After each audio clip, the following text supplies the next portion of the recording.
Hello friends, welcome to सफलता मंत्र। दोस्तों, निष्ठा मॉड्यूल की ट्रेनिंग के बारे में आप सभी लोगों को पता होगा और मॉड्यूल 15 तक के आपको सभी आंसर्स प्रोवाइड कर दिए गए थे मुख्य प्रश्नोत्तरी के। इसके बाद काफ़ी लोग गतिविधि को लेकर क्वेश्चन पूछ रहे थे कि उसके आंसर कब तक आएंगे। तो दोस्तों, आपको बता दें, मॉड्यूल 15 जो हमारा है पूर्व प्राथमिक विद्यालय, इसमें दो गतिविधियाँ दी गई। एक गतिविधि नंबर सेकेंड है और एक 6 नंबर पर गतिविधि दी गई है। तो सबसे पहले हम लोग गतिविधि नंबर सेकंड में, जो कि सही गलत के अनुसार आपको आंसर चूज करना है, उसके बारे में चर्चा करेंगे और इसके सभी 11 क्वेश्चंस को एक एक करके डिस्कस करेंगे। गतिविधि का नाम है, चलिए पुनरावृत्ति करते हैं।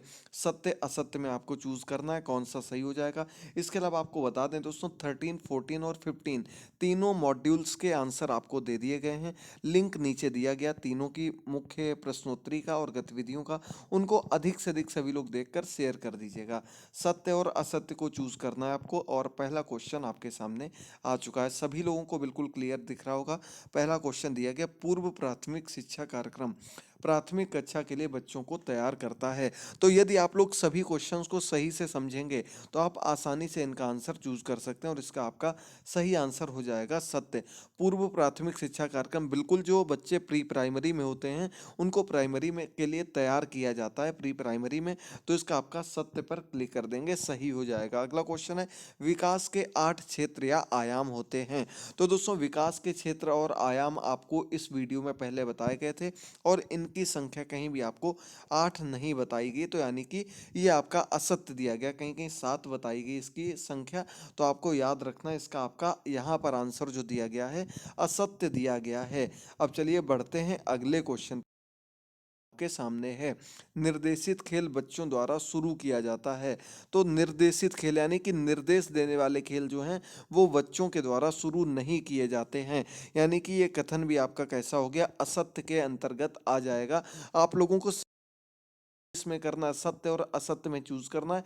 11 क्वेश्चन है, इसके अलावा 9 क्वेश्चन आपके गतिविधि नंबर 6 में दिए गए हैं, जिनको हम अगली क्लास में यानी कि कल सुबह दे देंगे। तब तक आप लोग अधिक से अधिक इसको देखिएगा और शेयर जरूर करते रहिएगा ताकि सभी लोग इसके आंसर को देख सकें और अधिक से अधिक शेयर कर सकें। तो अगला क्वेश्चन आपके सामने है, पूर्व प्राथमिक शिक्षा कार्यक्रम प्राथमिक कक्षा के लिए बच्चों को तैयार करता है। तो ये क्वेश्चन आपको ऊपर बता दिया दोस्तों, इसका आपका सही आंसर यहाँ पर हो जाएगा सत्य।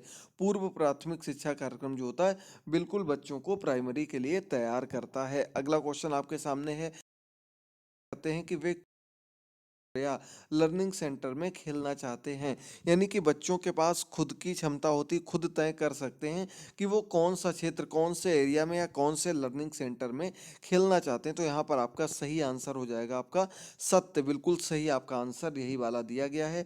चलिए आगे बढ़ते हैं अगले क्वेश्चन पर। और साथ ही साथ दोस्तों, आप हमारे सफलता मंत्र चैनल को सब्सक्राइब जरूर कर लीजिएगा। आपको निष्ठा ट्रेनिंग कराई जा रही है, सुपर टेट की क्लासेस लेकर आ रहे हैं। टेलीग्राम का लिंक भी नीचे दिया गया, वहाँ पर भी आप लोग डेली जानकारी के लिए, डेली वीडियोस के लिए संपर्क कर सकते हैं। जल्द ही आपके जो भी आगे के डाउट्स होंगे, जो भी अन्य ट्रेनिंग होगी, इनकी जानकारी भी हम अपने चैनल पर प्रोवाइड करते रहेंगे। अगला क्वेश्चन है, पूर्व प्राथमिक शिक्षा खेल के माध्यम से दी जाती है। बिल्कुल दोस्तों, प्री प्राइमरी की जो क्लासेस होती हैं, प्ले ग्रुप क्लासेस, जिन्हें हम अगर इंग्लिश मीडियम के तौर पर कहें, क्या कहते हैं, प्ले ग्रुप, यानी द्वारा सिखाया जाता है। उनको सिर्फ ये कराया जाता है कि बच्चे विद्यालय में बैठने लगें और कुछ थोड़ा बहुत सीखने लगें। तो ये आपका यहाँ पर सत्य हो जाएगा। अगला क्वेश्चन आपके सामने दिया गया, देखिए जल्दी से क्या दिया गया है। अगर आपके मन में कोई डाउट हो तो कमेंट बॉक्स में पूछिएगा, शिक्षक संबंधी सभी समस्याओं का हल आपको निकाला जाएगा। परिवेश बच्चों को शिक्षित करने का एक शक्तिशाली माध्यम है।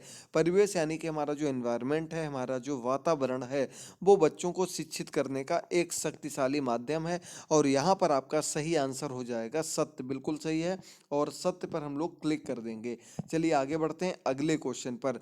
पूर्व प्राथमिक शिक्षा का उद्देश्य बच्चों को अक्षर और संख्या सिखाना है। तो जब हम किसी भी चीज़ के बारे में सीधे तौर पर कह दें कि इस क्लास का उद्देश्य सीधे सीधे ये है, यहाँ पर क्या दिया गया, प्री प्राइमरी एजुकेशन, जो उसका उद्देश्य बच्चों को अक्षर ज्ञान और संख्या सिखाना। तो यहाँ पर आप क्लिक कर देंगे असत्य पर, ये बिल्कुल गलत दिया गया दोस्तों। पूर्व प्राइमरी जो होती है, पूर्व प्री प्राइमरी क्लास जो होती है, उसका कोई भी ऐसा उद्देश्य नहीं होता कि बच्चों को अक्षर और संख्या का पूर्ण रूप से ज्ञान हो जाए। और ये वाला असत्य पर हम लोग क्लिक कर देंगे। तो दोस्तों इसका आंसर आपको मिल गया होगा, असत्य बिल्कुल सही हो जाएगा। चलिए आगे बढ़ते हैं अगले क्वेश्चन पर। अगला आपके सामने दिया गया, बच्चे वयस्कों के साथ परस्पर संवाद से सीखते हैं। तो दोस्तों बच्चे वयस्कों यानी कि अपने से बड़े जो लोग होते हैं उनके साथ परस्पर संवाद, यानी कि संवाद का मतलब होता है बातचीत के द्वारा। तो जाहिर सी बात है दोस्तों, बिल्कुल सही बात कही गई।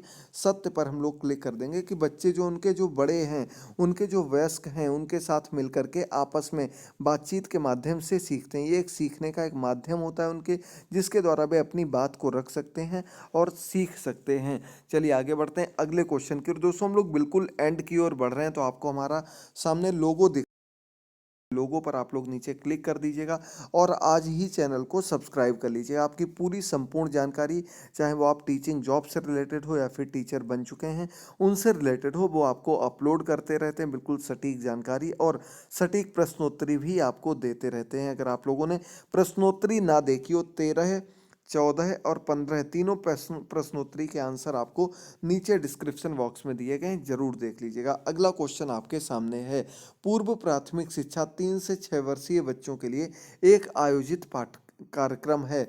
तो दोस्तों प्री प्राइमरी एजुकेशन जो है, बिल्कुल सही बात है, 3 से 6 वर्ष के बच्चों के लिए होती है। ये हमने आपको प्रश्नोत्तरी के अंतर्गत भी पढ़ाया था। 3 वर्ष से 6 वर्ष के बच्चों के लिए प्री प्राइमरी एजुकेशन कार्यक्रम आयोजित किए जाते हैं, क्लासेस लगाई जाती हैं। तो इसका आपका सत्य बिल्कुल सही आंसर हो जाएगा। अब दोस्तों अगला और अंतिम क्वेश्चन दिया गया, क्या दिया गया है कि पूर्व प्राथमिक शिक्षा का उद्देश्य बच्चों का समग्र विकास है। समग्र यानी कि संपूर्ण विकास है।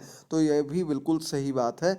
बच्चों के समग्र विकास के लिए ही सभी कार्यक्रम, सभी योजनाएं लागू की जाती हैं, ताकि बच्चे का सर्वांगीण विकास किया जा सके। तो यहाँ पर आप लोग सत्य पर क्लिक कर देंगे। और दोस्तों आज के सभी क्वेश्चन जो आपके इस गतिविधि के अंतर्गत कराए गए थे, आप लोगों ने सही कर दिए होंगे। आप लोग अपना जो भी आपका स्कोर हुआ हो कमेंट बॉक्स में कमेंट करके बताइएगा। और एक बात और दोस्तों आप लोगों को याद रखनी है कि ये आंसर्स आपको इसलिए बताए जाते हैं ताकि आप लोग गतिविधियों को आसानी से कर सकें। लेकिन आपको इन गतिविधियों को, इन प्रश्नोत्तरी को याद भी रखना है, अपने मन में उतारना और प्रत्येक चीज को सीखते रहना है। केवल नकल करने से भी काम नहीं चलेगा। अपनी तरफ से हम पूरी कोशिश करते हैं आपको प्रत्येक चीज़ समझाने की, सब कुछ अच्छे से बताने की। तो अगर आप लोगों को क्लासेस पसंद आ रही हैं तो दोस्तों जल्दी से कमेंट बॉक्स में कमेंट करके बताइएगा। जल्द ही आपको नए चैनल से भी अपडेट करा देंगे, उसके बारे में भी इन्फॉर्म कर देंगे। उसकी क्लासेस भी जल्द ही स्टार्ट कर देंगे। उसमें आपको टीचिंग जॉब से रिलेटेड, टीचर से रिलेटेड संपूर्ण जानकारी देते रहेंगे। जो भी मॉड्यूल्स आए हैं, इसके अलावा जो अन्य 12 मॉड्यूल आए हैं, उनके बारे में भी आपको सटीक जानकारी देते रहेंगे। एक वर्तमान समय चल रहा है क्लासरूम से रिलेटेड, जो कि आपको 31 दिसंबर तक पूरा करना है। जिन लोगों ने इस मॉड्यूल को कंप्लीट ना किया हो, उस मॉड्यूल को भी जरूर सभी लोग कंप्लीट कर लीजिएगा। और अपना ख्याल रखिए, जुड़े रहिए, इसी प्रकार से तैयारी करते रहिए। दोस्तों टेलीग्राम पर जरूर सभी लोग जुड़ जाइएगा। अपना ख्याल रखिए। Good bye, take care. मिलते हैं अगली क्लास में गतिविधि नंबर 6 के साथ। ख्याल रखिए सभी लोग अपना।